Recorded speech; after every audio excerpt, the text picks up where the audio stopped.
Что будет, если много спать? Хорошо ли для организма много спать?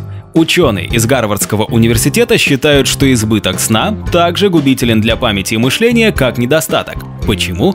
Узнаете из этого видео.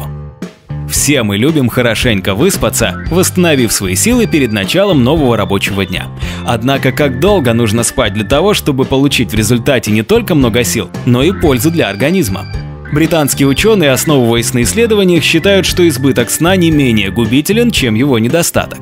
В исследовании принимала участие группа женщин в период с 1986 до 2000 года. На протяжении этого времени тщательно изучались привычки участниц эксперимента относительно сна, а также трижды обследовали на предмет памяти, а также мышления за последние 6 лет. В ходе исследования обнаружилось, что у женщин, что тратят на сон 5 или менее часов, а также спящих 9 часов и больше, производительность ниже придерживающихся нормы.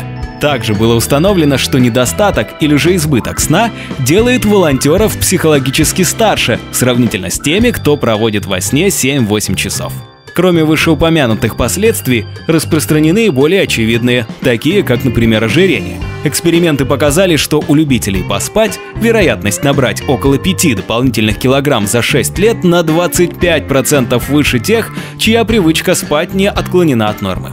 Кроме эстетических проблем могут появиться намного более глобальные, такие как повышенный риск сердечных проблем и изменения в работе мозга, что даже может привести к преждевременному летальному исходу. Корейскими учеными был проведен эксперимент, в ходе которого исследовались женщины, использующие метод искусственного оплодотворения. Среди планирующих беременность положительного результата добивались именно те женщины, время которых было отведено на сон в районе 7-8 часов за ночь. Уделяя особое внимание своему здоровью, организм будет благодарен в ответ, а красивый цветущий внешний вид человека не даст повода усомниться в здоровье его носителя.